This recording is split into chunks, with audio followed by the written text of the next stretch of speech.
Welcome back, everybody, to another episode of the Thrive After Sports podcast. If you're joining us on Author Spotlight, thank you for being there as well. We got a special guest, the man himself, former college basketball player, serial entrepreneur, artist, author of this great book right here, Money Talks, The Beginner's Guide to Investing for Kids. This man is an all-around renaissance man, but I'll go ahead and let him introduce himself to give the formal introduction. I'm here with Juwan Rohan. What's going on, Juwan? What's up, man? Thank you for having me, Taj. I appreciate you having my book up there. Your book is behind me. I have it up so people can see it most of the time. It's over there, and I'll always put it. I think I shouted it out on a couple episodes. For real though. You did, man. I appreciate the love. I'm glad we were connected, and we got to give a shout out, man, just in case he's listening. Let's give a shout out to Shea Butter. I don't even know the man's real last name. I've been calling him Shea Harrison. Butter so long. Shea Harrison. Okay, yeah. Shout out to Shea Harrison for making this introduction. Nothing but good things have come from it. Got a lot of respect for this man, Juwan. We did a book swap, and I had the pleasure of reading this book. We will get to this. I definitely want to take a deep dive into this book in just a second. But before we do that, Juwan, I know you played ball in college, man. For all the listeners on Thrive After Sports, can you just talk about what that was like for the last time you stepped off the basketball court? Like, what did you go through? And then how did you kind of, start to build the life that you built for yourself today, man? Yeah, bro. So like, as you talk about all the time, but like you devote yourself and your life to one sport, all of your life until you're forced to, go get a 9-to-5 or whatever. So like the last time I stepped on a basketball court in my college, like my last college game, it was like, oh shit, that like, oh, now I don't have anything to look forward to in a sense. For me, it was like a bittersweet feeling because it's like, damn, I made it this far, but now I literally have nothing to wake up for. It felt like I don't have 6 a.m. practice tomorrow morning. What am I gonna do? What's life like without that? Like, do I go to the cafeteria? Like, I'm not running and eating snacks on the way to the gym. Like, you know what I mean? So like, it's just a surreal moment, man. Yeah, it's crazy, man. I haven't heard a lot of people talk about that. We often talk about like once you graduate or once you finish your professional career and you try to figure out what's next. But you brought up an interesting point, man, because to me, that was one of the weirdest moments too. It's like, oh shit, I'm a regular student. Like, what do I even do, man? I just remember like showing up to class late and, going home and smoking and being thankful that I wasn't getting drug tested anymore. Like, Yeah, it's funny because like once you aren't a student athlete anymore, you realize how fucking easy regular students have it. Like, what do y'all be complaining about? Because, bro, I be having hella time to nap. I be having hella time to like smoke, drink, go do day activities that you normally don't as a student athlete because your schedule is already crammed. You're already trying to do all your education, and then you definitely need to nap as an athlete. So, right, people don't understand. Most definitely. Yeah, man, it's an interesting period of time. So it sounds like we both really enjoyed that last semester or those last few months of not being an athlete and just being a regular college kid. What happened after you graduated, man? Were you just like, did you have kind of a soft landing, or did you have to really struggle to figure out what you were going to do once you graduated? Yeah, man. So I actually recently just started opening up more about like this, but like my whole plans kind of just my whole plans of like what I wanted to do kind of started to fizzle out as I got older. But short story long, I'm not gonna go into it too crazy, but you always have this dream of like, I'm gonna be a professional whatever, right? Professional athlete. For me, I'm 5'9", in college I was 165 pounds. Like, I'm not gonna go to the NBA, right? You start to realize that. But for me, it was always like, oh, I could definitely play overseas. Like, I got the talent and shit, right? It's just getting the right agent, getting the right recruiting and stuff like that. But then I realized like, yo, that's a lot. And plus they ain't even making that much if you're like a beginner, right? Like why am I still doing this? Like, why am I still trying to do this? So my backup plan was always to be an FBI agent, right? And I've had this dream since I was like 5, bro. Like I watched the movie Double Take with Eddie Murphy in it. And ever since that movie, I literally wanted to be an FBI agent. I like planned my whole life around it, studied psychology, criminal justice, all that type of shit. And so, yeah, so then I started to like apply for stuff like that. And just shit, the world started to like hit me, right? This was back in 2016, 2015. So there was a lot of killings in America, as there are now. But one of the big ones that was going around the news was, oh my God, I'm blanking on the name. Michael Brown? Wasn't it Mike Brown? Yeah, there we there we go. The guy who was the guy who it was like in front of a liquor store, right? And the cops like got on him. I think it was Mike Brown. Yeah, I think it was There's Mike another Brown. one too. There's another one too. And then obviously there was Trayvon Martin like a year later or something like that. But no, the Mike Brown situation was literally as I was interviewing for police departments. And so it was literally, I was like sitting in the shit and like, going through that process. So all that started to kick in. I was like, why am I doing this? You know? And so anyways, after that stuff, I kind of bombed some of the interviews on purpose a little bit. Just because I started to realize like, I don't know if I want to do this, man. Like, I don't know if this is for me. Then I got into construction after just to figure shit out, right? I just stayed in construction for a year. I was like, I don't know what I want to do. Like, do I try music now? Right? I'm just trying everything at this point. Right. So I'm lost, bro, which is like literally, how do you thrive after sports? Like, I don't know. So I'm literally trying to dabble in everything. And I ended up meeting a really good friend through one of my best friends. He was like, man, y'all might get along. We work at Enterprise together. And shout out Mike Johnson. But I ended up meeting Mike, and he had like that entrepreneurial spirit that I've always had. But in all honesty, none of my close friends really had it. And so it never like gave me feel, if that makes any sense, So, and no shot at like my friends or anything. Like, I hope they don't take that the wrong way if they listen or whatever. But it was always like, let's go out, have fun. Like, Mike don't drink. He's straight about business, like, and everything. And I saw that for the first time. And then hearing our stories, with our like, our families and stuff and how we could relate. He really just put me on game and got that engine started to like be an entrepreneur and stuff. That's awesome, man. It's crazy. I want to take it back for a second. I definitely want to hear how your entrepreneurial journey unfolded. But first of all, man, I think it's hilarious that the movie Double Take was the reason why you wanted to be an FBI agent, bro. That is hilarious. And it's not even I'm glad you know that movie, because I feel like every time I say that, people don't know. Like, that's not even a real good like FBI movie. It's a comedy. Right. It's the fact that it's Eddie Murphy is like one of those movies where, bro, that's hilarious, man.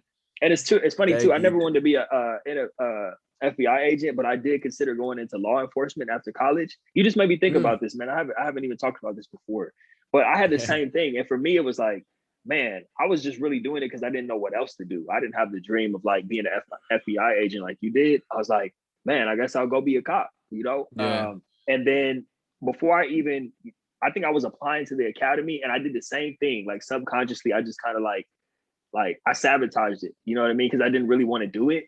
And they asked, one of the questions was like, have you ever used drugs? Or they asked about weed, right? It said something about marijuana. And I just checked yes, knowing damn well they weren't going to accept my application. I was just like, whatever. Like, I'm going to tell the truth.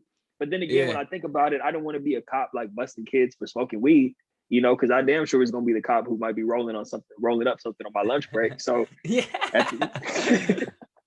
oh man, but I'm glad you're not a cop anymore, bro. Me too, man. It wouldn't have worked. Your pension would have been gone, bro. Exactly. It wouldn't have worked out, man. I'm glad you didn't go that route either, man. Look at what we're doing, like the type of men we are today and everything we're up to. Like, could you imagine if we just decided to go into law enforcement, or in your case, be an FBI agent?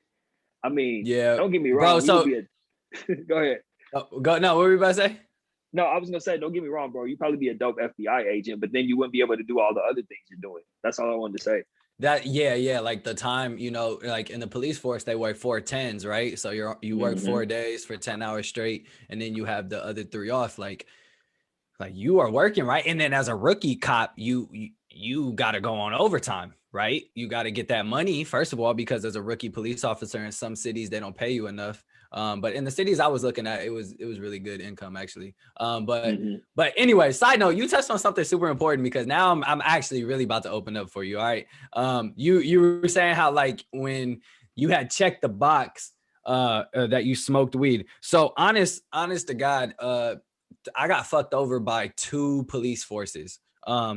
And I've only talked about this a couple of times, but yeah, like I said, I sabotaged unconsciously maybe some of the interviews and stuff and the answers, right? But I really got fucked over by 2. And if I hadn't got fucked over by them, I actually would have been a cop. And I'm going to explain. I was in the process of, well, actually 4 police departments. I was like all the way in the process. San Francisco, I had made it up to like the interviews. Fremont police, I was in the final stages. Like there was 12 people and I was in the final 12. And then Long Beach and San Diego, where I really wanted to be. Those were my first 2 choices. I made it like all the way to the top, right? And with Long Beach, I even signed a conditional offer, which is crazy, right? Now, those 2 branches, whatever you want to call them, fucked me over. And I'll explain why. Throughout the process, you got to go through a lot of stages, right? There's the, application stages. There's the background testing. There's the physical test. There is the blood test, whatever. There's a psych eval. You have to go see a therapist. You have to do a lie detector. You have to do all this. There's like 15 steps, right? It should be like that, right? Because you're becoming a cop. It should be like that. One of them, Long Beach. Let's start with Long Beach. Long Beach, I get all the way, sign the conditional offer. I pass everything. They're like, okay, cool. All you got to do, man, you sign the offer. You're going to be a cop. All you got to do is go pass this lie detector test. Okay, cool. Yeah. I ain't got nothing to lie about, bro. I had never smoked weed, bro. Actually, shout out to Shay, because Shay was the first guy I've ever smoked with. And that was like way after college. Mind you, yeah. Shout out Shay. He's the first person I ever smoked. He took me to his high school buddy's house who gave us weed and was like, let's do it. And it was after I got, and it was after this crazy story, because I was like, all right, well, I'm not going to work for the police department, kind of fucked up story. Let me just go blow some trees. Right. Now that I can, you feel me? So anyways, they're like, you got to pass this lie detector test. All right, cool. Mind you, I'm still living out here. So I'm flying like every other weekend or driving to Long Beach. And then I go take the test. And when you're taking a lie detector test, they need to do a baseline. They need to do a baseline test, right? To see if you're lying and how your body reacts. So they will purposely make you lie before you're asked any of the serious questions. They purposely make you lie. So for example, is the light on? And then you're supposed to say no when it actually is on. That way they see how like your body changes, right? So they did that. So we're sitting there. It's just me and another guy in a room. They hook me up and he's like, hey, all right, is the light on? And I'm like, lying. I'm telling him what he's literally telling me to say. And then he, after like maybe 15 to 20 minutes, he's like, yo, I can't get a baseline on you. I can't tell if you're lying or not. And I'm like, okay, so like, is your machine broken? What do we do? Do I have to come back another day? He's like, no, that's it. Like, you failed. Huh? What? I was like, wait, what? I'm like, well, can I like come back? Like, I'm okay to come back. Like, no, I have to report this to them. And then once I walked out of there, bro, that was the last time I ever heard from them. Mind you, I had already signed a conditional offer. Wow. Isn't that crazy? Bro, that's crazy. That sounds like they need better questions, man. Asking you if the light is on. Like, if I would have asked something a little deeper than I didn't even get to the questions. I didn't even get to the questions. That's a weak baseline question. That's their fault. They need to do a better job with that, man. Bro, it was pretty wild, bro. So that was Long Beach, right? And I really wanted Long Beach. Long Beach is like Oakland, bro. So like hella culture, like hella shit to do. I really wanted Long Beach, and then I really wanted San Diego too. But so San Diego, another fucked up story. So going through the police force, San Diego, past everything. I'm super far.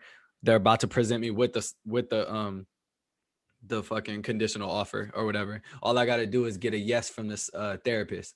I go all the way to San Diego. They had me go like downtown, like some fucking, it was crazy. It was crazy. Gaslamp. They had you in Gaslamp somewhere. This therapist was rich as fuck. She it was like a fucking 20 something story building. She was at the top office. Like, this shit was crazy. So I get up there and she's asking me all these questions about, you know, my life and everything. Totally normal. We start to get to the questions of like, what do you do on the weekends?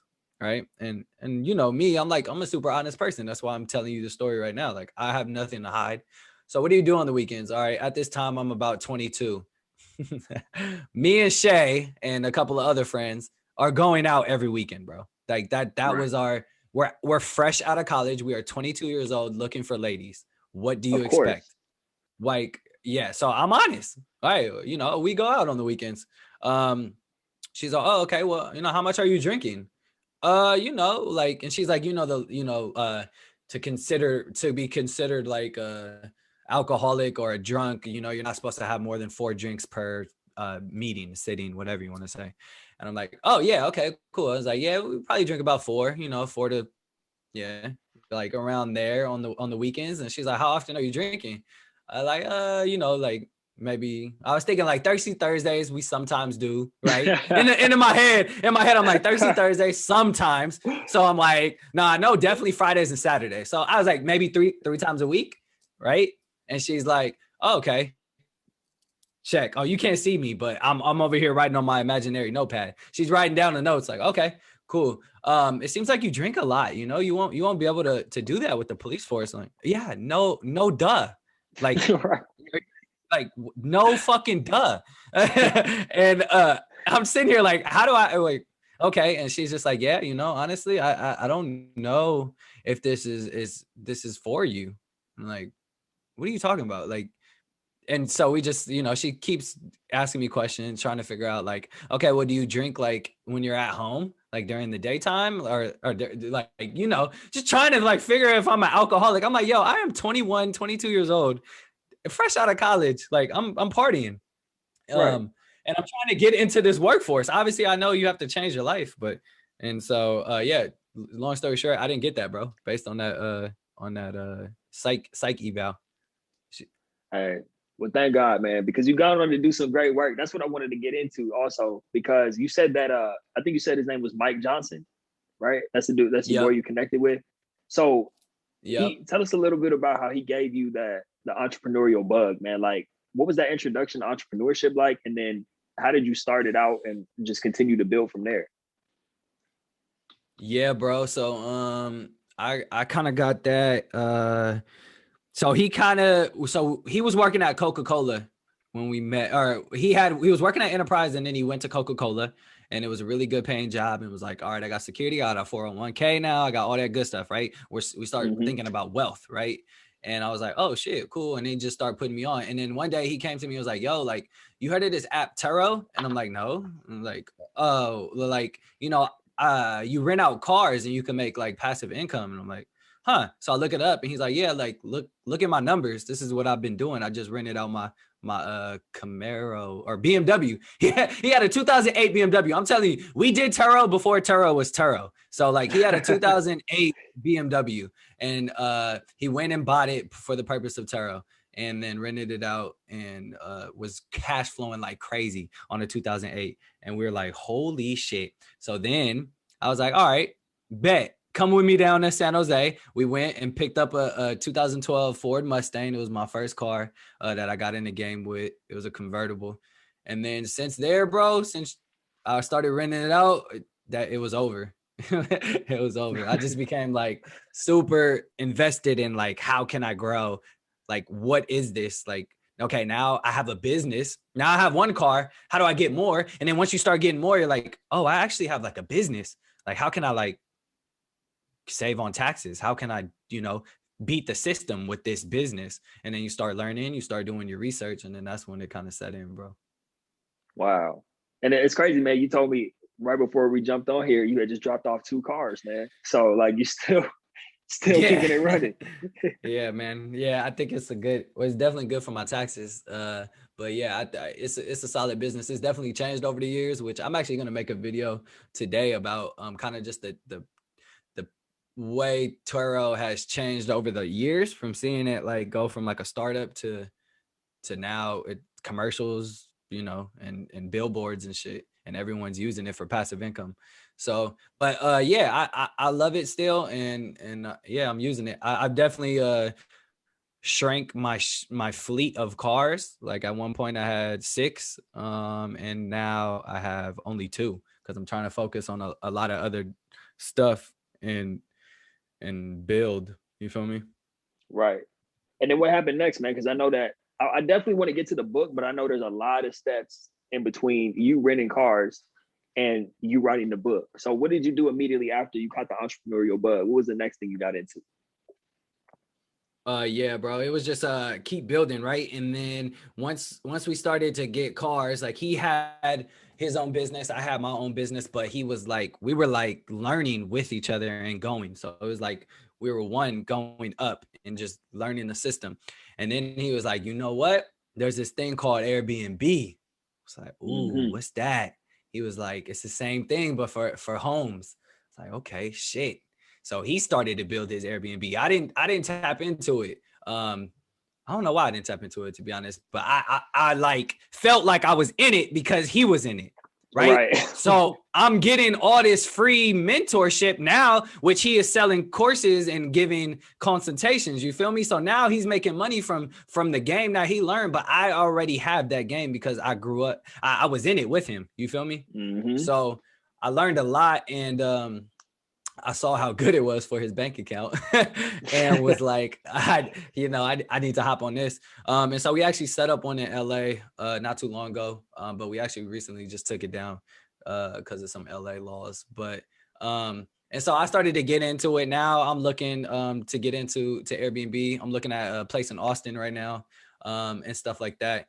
And so that kind of like just really honestly, to answer your question, the car stuff really just opened my mind to a lot of different things. I started to realize, I mean, obviously you can't really build wealth with cars because cars are a depreciating asset. So if you read the book, Rich Dad, Poor Dad, you know that like real estate is a really good thing. And so I wanted to like figure out ways that I can build on appreciation, right?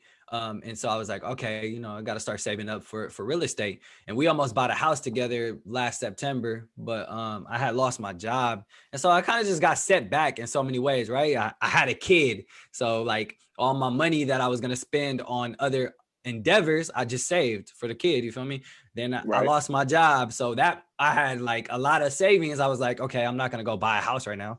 Like I'm going to just save it. COVID hit, right? All this shit just starting to happen over the years that kind of just kept me from like actually closing on a home and actually going out there by myself to get an Airbnb. So now it's either like I'm doing it with partners or something like that, just so I can keep the capital. Because I got another kid on the way next month. You feel me? Oh, congratulations, man. Thank you, bro. Thank you. Boy or girl? Baby girl. Is the first one your He's first a one a boy? Okay, yeah, boy and a perfect. girl. It's exactly what I wanted.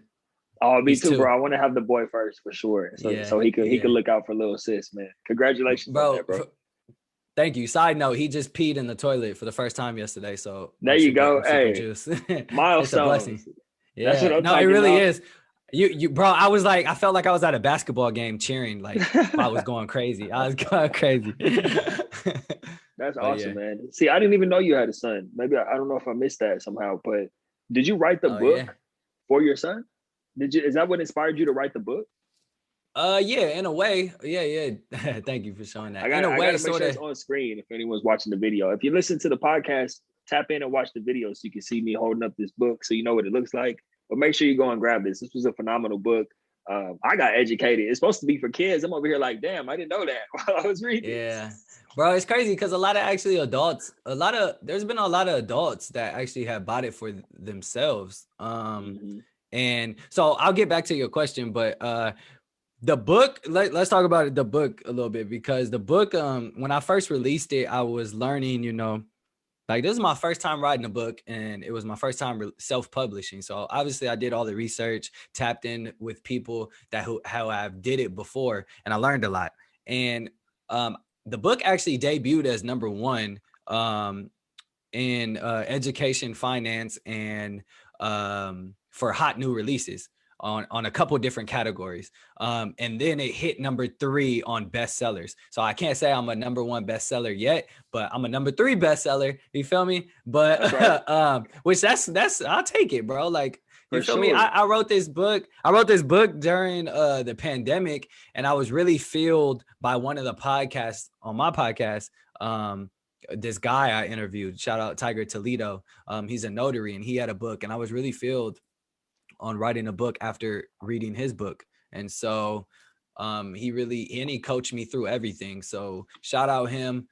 But yeah, it debuted as number 1, which I'm super proud of. So then I got put on a lot of different platforms who actually gave me a little bit more exposure, like the homies up at Black Wealth Renaissance. I've interviewed them, so we kind of have a connection. They put me on. They have a large audience, so once people started seeing them, I got more sales, right? And then it started to go up in the charts a little bit. And then I started doing some trolling on Twitter with like my book, kind of. And the book went viral on Twitter like a couple times. And so people like on Twitter are buying the book for themselves, buying it for kids and stuff. And it's a very small world, because a lot of the people, like just the other day, one of my friend's moms bought the book, and I had no idea that it was her mom. And the mom had asked me for a signed copy for her nephew. So when my friend went to go grab the present and they opened it, she was like, "Hold on, Juwan, that sounds familiar." And like, this is all the way across the world right now, like, or the country, you know what I mean? So like that, when she called me and was like, "Yo, this is what happened," I was like, holy fuck, like that's crazy. You know what I mean? Wow. Just all off of like social media. Yeah. Right. That's amazing how that happens, man. Once you put it out there, it kind of takes on a life of its own, and you just start to see stuff like you just described that starts happening for you. So that's awesome, man. I wanted to get back to what inspired you. I know you said you heard you had someone on your podcast who inspired you to write a book, but why did you decide to cover investing? Why did you decide to talk about money, and why did you write that for kids? Why was that important to you? Yeah. So first 2 things, I wrote that for my son.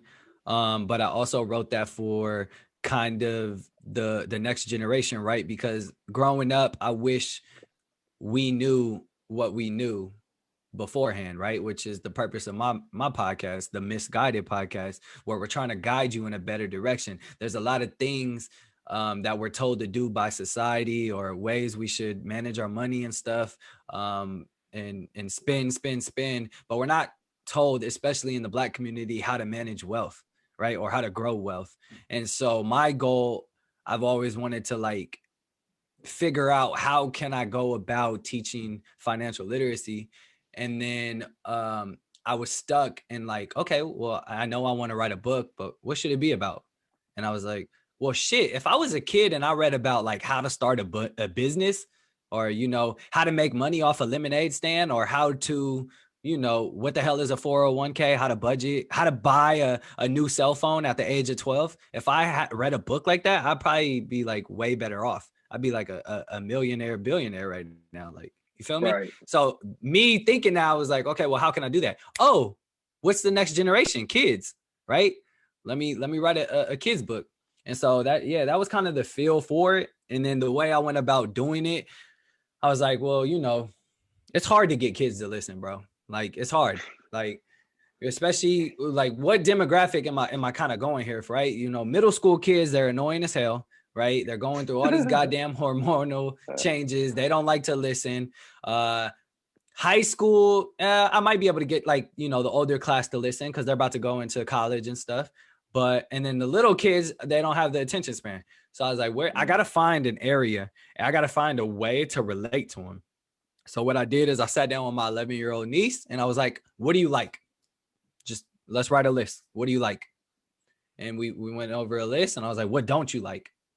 And in the list, there was stuff like, I like new games on my phone. I like YouTube. I like, just relatable stuff today, TikTok. Right. And so I was like, all right, these are going to be added in the book. Right. I was like, all right, now, like, it's hard to talk. Like, it's hard for a kid to listen to a parent because they're always defiant. Right. Like, kids don't like listening to adults. So I was like, how can I get kids to listen? I was like, oh, what if a kid teaches a kid? Because I remember in psychology class, like, they learn better, they adapt, right? If you ever send a little kid to daycare, he's going to learn more than he is in the daycare from the kids than any of the adults he's around. That's just how it works. Yeah. So I was like, oh, what if like the kid teaches the kid in the book? And it's just literally a conversation like me and you are having. A lot of people learn just from simple conversations. They don't learn necessarily from textbooks. They don't learn necessarily from, any fucking test, right? So it's more like conversations. So that's kind of how I just did like a simple dialogue between a kid teaching a kid about money and using That's crazy, man. all the cool stuff. Yeah. My bad. I didn't mean to interrupt. Go ahead. No, I was done. I was just saying, and like using all the hip stuff today, right? So TikTok or, there was some cool stuff in there that I mentioned, like skateboards or something and stuff. And I made 2 characters. I know that like kids really remember stuff with like characters or like fancy names, right? So I made 2 characters, Daring Darius, which is the black kid. He's the one teaching the white kid, and the white kid is named Cash Cody. Yeah, that's dope, man. That was a play. Obviously, the black kid needed to teach the white kid. Yeah, man. I was gonna say, man, that I definitely saw that play. I like that you had that in there. But what I didn't realize that you just explained was the play behind having the kid teach the kid. I thought that's really smart, man. I didn't catch on to that's why you did that. But now it all makes sense. Yeah, that's dope, man. You touched on it a little bit just a second ago, but the Misguided Podcast. What can people expect when they tune in with the Misguided Podcast, man? And what had you start with that and get into that, into podcasting in general? Yeah, man, it's just a podcast to guide you in a better direction, a better future. I talk about business, building wealth through business. So I mean, it started off, with actually the homie Mike. We started off during COVID, literally like the first day of COVID, and we just started talking about our journey and entrepreneurship and teaching and giving back ways and lessons we learned. You always listen to like stories of rich people, and they always tell the story after they've already become rich, right? Right. Like they're already at a certain point. So when they're telling the story is based on what happened 10 to 15 years ago. So there's a lot of different laws. There's a lot of taxes are different. Everything is different, right? So when we sat back, I was like, I kind of want this podcast to be something that people are following me. It's literally like a journey, a diary, and they're going through it together. We're learning together. This is a network. Like, it's not me telling you after I'm already rich and done these things. It's like, no, shit, I just made this mistake. Don't do this. You know what I mean? Like, and I'm being honest and transparent about it, right? So I think that's what you can hear that on the podcast. And I've interviewed some dope ass guests, some famous guests, some popular guests, and I got a fire ass episode dropping next week. So, everybody, make sure you tap in. Speaking of that, man, how can people get in touch with you? How can they get the book? How can they tap in with the podcast? How can they keep in touch with this man, Juwan Rohan, and be in the loop with everything you got going on? Yeah, man. Well, the book is available on everywhere. It's on Amazon. Definitely tap in. It's on Audible now, as of like 2 weeks ago. So I'm grateful for that. But if you really want to like put money in Black people's pockets, you can purchase the book directly from me. So my suggestion would be head to My Instagram is Juwan Rohan Music. That's JUWAN ROHAN, and then music on Instagram. And click the link in my bio, man. The link in my bio is literally a one-stop shop for everything I do. It like has all my businesses in there, Airbnbs, tarot cars. It has the podcast. If you want to head to the podcast, you can go to the misguidedpodcast.com and cop some gear. I got some dope t-shirts and a lot of shit, man. I also just started like a Slack channel, which I think you should join, bro. But it's like I'm trying to build a network. It's a Slack channel. It's a have you heard of Slack? I have. Yep. Yeah. So you know what it is. It's like the Twitter for workforces, and it's way cooler because there's a lot more stuff and a lot more privacy you can do on there. But yeah, I got a Slack channel. It's the Misguided, where we just have entrepreneurs, business owners, and leaders come on and share their ideas, network, and learn and educate from each other. So that's what's up, man. Quick question before I forget to ask you. For the audio book, did you read it yourself? Nah, so actually, and I'm interviewing him next week too. I got it through some guy I interviewed. Shout out Royal. He put me on to this black company out in LA.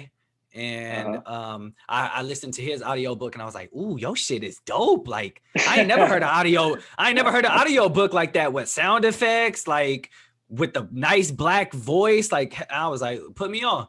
And then once I found out the pricing, I was like, I definitely pay for this. Like I thought it was gonna be thousands of dollars. You feel me? So I was like, maybe I'm gonna have to do it by myself.